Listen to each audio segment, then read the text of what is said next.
Release जाली हुआ उसमें भी स्पष्ट सब जिक्र किया गया है, यानी कि पुख्ता सबूत है कि TRE-3 का पेपर लीक है। वो ये जांच का विषय है, जांच करे सरकार, और जो भी इसमें संलिप्त तो बड़े बड़े भी लोग हों सबको उजागर किया जाए और जेल भेजा जाए। बड़ी बड़ी मछलियों को यानी बड़े बड़े शिक्षा माफियाओं को पकड़ कर जेल नहीं भेजिएगा, उस पर कठोर कानूनी कार्रवाई नहीं कीजिएगा, तब तक ये नहीं रुकेगा।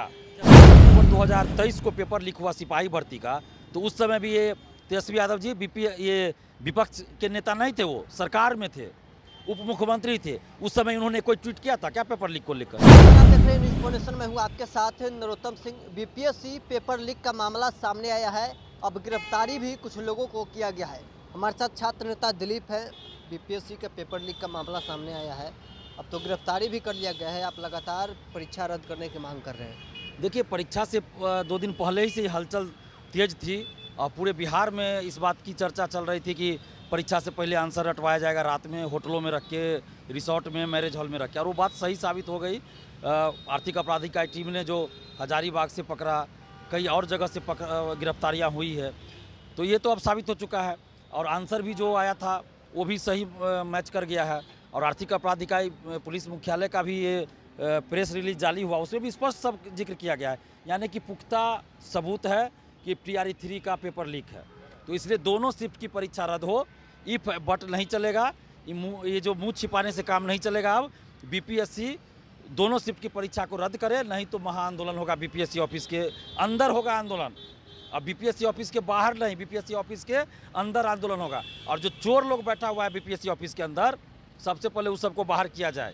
और चोर है जो भी अधिकारी हो, जिस लोगों का नाम उछल रहा है पिछले 8 साल 5 साल से, उस सब की जांच हो। अमरिंदर कुमार परीक्षा नियंत्रक पहले थे, क्या उनकी भी कोई भूमिका इसमें है या नहीं है? उसको BSSC का अभी सचिव ये सदस्य बनाया गया है, तो क्या इस पेपर लीक में भी कहीं कोई भूमिका है या नहीं, इसकी जांच हो। एक रंजीत नाम के व्यक्ति का नाम बार बार उछलता है, उसकी जांच हो बीपीएससी ऑफिस के अंदर जो है। तो और भी लोग जो इसके गैंग में हो, उन सब की जांच हो। और जो भी हो सकता है ये लोग हो नहीं हो, ये जांच का विषय है, जांच करे सरकार। और जो भी इसमें संलिप्त तो बड़े बड़े भी लोग हों सबको उजागर किया जाए और जेल भेजा जाए। लगातार आप जांच की मांग कर रहे हैं, परीक्षा रद्द की मांग कर रहे हैं, लेकिन सरकार इसमें देरी क्यों कर रही है? अब तो ये तो सरकार को जवाब देना चाहिए, सरकार देरी क्यों कर रही है। लेकिन हमें तो लगता है कि लिपापोती करना चाहती है सरकार। इससे पहले भी कई बार पेपर लीक हुआ है, उजागर हुआ है, और आनाकानी होता है पेपर उसको रद्द करने में। जब दबाव बनाते हैं हम लोग तब रद्द किया जाता है। और कुछ दिन जब पकड़ा जाता है शिक्षा माफिया, 2 महीना 3 महीना बाद जेल से छूट जाता है। जो नौकरी में है और वो ये सब काम में संलिप्त है, उसको तो नौकरी से बर्खास्त करना चाहिए। सरकार क्यों नहीं बर्खास्त करती है भाई? 10 साल से अधिक की सज़ा हो, सारी संपत्ति जब्त किया जाए। जो अभ्यर्थी ये सब सेटिंग उटिंग में पकड़ाता है ना, उसको आजीवन प्रतिबंधित किया जाए। कोई भी परीक्षा में वो शामिल नहीं हो सकता, कोई परीक्षा का फॉर्म नहीं भर सकता है। जो भी सेटर हो, शिक्षा माफिया दलाल हो, या फिर कोई भी हो, अभ्यर्थी हो, अगर इस सब मामलों में पकड़ा जाता है तो उस पर कठोर कार्रवाई होनी चाहिए। 10 साल से अधिक की सज़ा हो, 3 से 6 महीना के अंदर स्पीडी ट्रायल करके उसको सज़ा मिलनी चाहिए। ये प्रावधान किया जाए और सख्ती से लागू किया जाए। जब तक बड़ी मछलियों को नहीं पकड़ा जाएगा और जल्द से जल्द सज़ा नहीं मिलेगी, तो इस तरह की घटना न तो पहली है न ही अंतिम होगी। फिर पेपर लीक होगा। मैं पहले भी कहा था, आज भी कह रहा हूँ कि जब तक बड़ी बड़ी मछलियों को यानी बड़े बड़े शिक्षा माफियाओं को पकड़ कर जेल नहीं भेजिएगा, उस पर कठोर कानूनी कार्रवाई नहीं कीजिएगा, तब तक ये नहीं रुकेगा। आप जो भी इसमें संलिप्त है सबके घर पे बुलडोजर चलाइए, उसकी संपत्ति जब्त कीजिए, करोड़ों रुपया का आर्थिक दंड लगाइए, 15-20 साल के सज़ा का प्रावधान कीजिए। जो नौकरी में उसको नौकरी से बर्खास्त कीजिए। सब क्यों नहीं किया जाता है? जब तक ऐसा नहीं किया जाएगा, इन लोगों के मन में कोई डर ही नहीं है, शिक्षा माफियाओं के मन में। आखिर लगातार बिहार में कोई भी परीक्षा हो, पुलिस बहाली हो, दरोगा बहाली हो, शिक्षक बहाली हो, पेपर लीक होते आ रहा है। आखिर सरकार ऐसी कानून क्यों नहीं बनाती है कि पेपर लीक होने वाले जो पेपर लीक करते हैं उसमें वो डरे, इन सब चीज़ों से वो बचे? यही तो मैं मांग कर रहा हूँ कि इस तरह का कानून लागू करे ताकि ये लोग डरे। यहाँ तो राजनीतिक संरक्षण प्राप्त है शिक्षा माफियाओं को ना, राजनीतिक संरक्षण प्राप्त है। बिल्कुल बड़े बड़े तथ्य नेताओं पूरा है आपके पास? पूरा तथ्य क्या, ये तो साबित हो चुका है। अब क्या साबित होगा? इससे पहले बीपीएससी जो 67वीं में पेपर लीक उजागर, उसमें किस किस का फोटो किसके साथ आया था सब लोगों ने देखा। और किसको डीएसपी बनाया, किसको क्या किया, राजनीतिक संरक्षण से नहीं हुआ। पेट्रोल पंप का उद्घाटन करते हैं उप मुख्यमंत्री होकर, कोई है कि डीएसपी बना देता है। तो ये सब तो राजनीतिक संरक्षण ही ना है। अगर राजनीतिक संरक्षण नहीं मिलता तो इन लोग का इतना मनोबल है कि ये स्कॉर्पियो में और बस में भर भर के स्टूडेंट को ले जाएगा और प्रोजेक्टर पे क्वेश्चन आंसर सॉल्व करवाएगा और रटवाएगा। ऐसा तो नहीं हो सकता है बगैर बड़े राजनीतिक IAS IPS बड़े बड़े नेता और भी अधिकारी कर्मचारी इसमें संलिप्त है। पहले 2 चरण का जो शिक्षक बहाली हुआ उसमें कोई पेपर लीक का मामला नहीं सा आया। तेजस्वी यादव ट्वीट करते हैं कि जब हमारी सरकार थी तो इस प्रकार के कोई मामले नहीं आते हैं। आपको क्या लगता है कि सरकार बदलने से ये भाजपा के साथ जाने से प्रभाव है या ये सरकार की खामियां हैं? देखिए, किसी भी गठबंधन की सरकार से कोई मतलब नहीं इसका। कोई भी गठबंधन की सरकार रही हो बिहार में, ये घटना होती रही। तेजस्वी यादव जी ट्वीट कर रहे हैं, उनको एक ट्वीट ये भी दिखाना चाहिए कि जब 1 अक्टूबर 2023 को पेपर लीक हुआ सिपाही भर्ती का, तो उस समय भी ये तेजस्वी यादव जी ये विपक्ष के नेता नहीं थे, वो सरकार में थे, उप मुख्यमंत्री थे। उस समय उन्होंने कोई ट्वीट किया था क्या पेपर लीक को लेकर?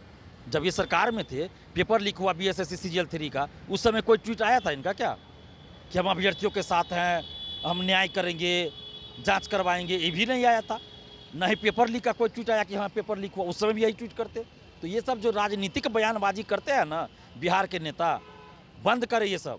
जब विपक्ष में रहते हैं तो दिखता है कि पेपर लीक हो रहा है, और सरकार में आते हैं तो भूल जाते हैं। इन्हीं की सरकार में हमारे ऊपर लाठियाँ चली, चोट लगा, एम्स में इलाज चल रहा है अभी भी। कहाँ थे उस समय भाई? BSSC CGL 3 का पेपर लीक हुआ, क्यों नहीं तीनों शिफ्ट का परीक्षा रद्द करवाए? ये क्यों नहीं शिक्षा माफियाओं को अभी तक कठोर कार्रवाई कराए? 67वीं BPSC पेपर लीक के बाद इनकी सरकार बनी थी, क्यों नहीं इनके सरकार में सारे जो जितने पेपर लीक में संलिप्त जेल गए थे सब लोग बाहर हो गए? क्यों नहीं नौकरी से बर्खास्त किए? क्यों नहीं स्पीड ट्रायल करके उनको कानूनी सजा दिलवाए भाई, जेल भेजवाए? फिर अभी भी बाहर घूम रहे हैं, सब नौकरी कर रहे हैं। तो ये बहानाबाजी, ये मीडिया में बयानबाजी फेसबुक ट्विटर पर लिखने से नहीं होगा। तेजस्वी जी या कोई भी रहे, सम्राट चौधरी रहे, विजय सिन्हा जी रहे, कोई रहे, ये राजनीतिक बयानबाजी ना करे, कोई भी राजनीतिक बयानबाजी ना करे। जब सरकार में रहते हैं तो चुप्पी साध लेते। यही विजय कुमार सिन्हा जी जब विपक्ष में थे तो BSSC CGL 3 पेपर लीक पे जब हम लोग आंदोलन कर रहे थे तो डाक बंगला चौराहा पे आ गए थे। अब क्या हुआ? अब क्यों नहीं बोल रहे हैं कुछ? सम्राट चौधरी जी अब क्यों नहीं बोल रहे हैं? जब सरकार में तो बोलना चाहिए इन लोगों को। नहीं, ये तो हकीकत है ना कि जब तेजस्वी यादव सरकार में थे तो शिक्षक बहाली में कोई गड़बड़ियाँ नहीं हुई, तुरंत सा बहाली निकाले, रिजल्ट दिया और नियुक्ति पत्र भी बांट दिए। ये तेजस्वी यादव जी के चलते नहीं हुआ, ये अतुल प्रसाद जी के चलते हुआ कि चेयरमैन थे, उन्होंने पूरी व्यवस्था टाइट रखा था। इसमें तेजस्वी यादव जी या कोनो यादव जी या कोनो नेताजी का नहीं था, ये तेजस्वी यादव जी के चलते नहीं था, ये अतुल प्रसाद जी का योगदान था। उनकी ईमानदारी थी कि उन्होंने परीक्षा अच्छे से कंडक्ट करवाया, और हम लोगों के आंदोलन का असर था कि भाई BPSC के चेयरमैन भी मजबूर हो गए कि नहीं व्यवस्था सही रखे। तो इसमें तेजस्वी यादव के चलते अगर होता तो CSBC का पेपर लीक नहीं होता, होना चाहिए ना। शिक्षक भर्ती क्यों रट रहे हैं तेजस्वी यादव जी? अगर इनके सरकार के चलते होता, इनके उप मुख्यमंत्री रहने के चलते TRE 1 TRE 2 की परीक्षा अच्छे से हुई, तो सिपाही भर्ती भी इन्हीं के समय में परीक्षा हुई, क्यों पेपर लीक हुआ? BSSC CGL 3 की परीक्षा इनके ही सरकार में हुई, क्यों पेपर लीक हुआ? तो वहाँ पे चुप्पी साध लिए क्यों भाई? ये TRE 1 TRE 2 में अतुल प्रसाद चेयरमैन थे, उनके वजह से अच्छा से एग्जाम हुआ, लेकिन रिजल्ट में और काउंसलिंग में उसमें भी तो गड़बड़ी लग रही है। उसके लिए क्यों नहीं तेजस्वी यादव जी बोल रहे हैं भाई?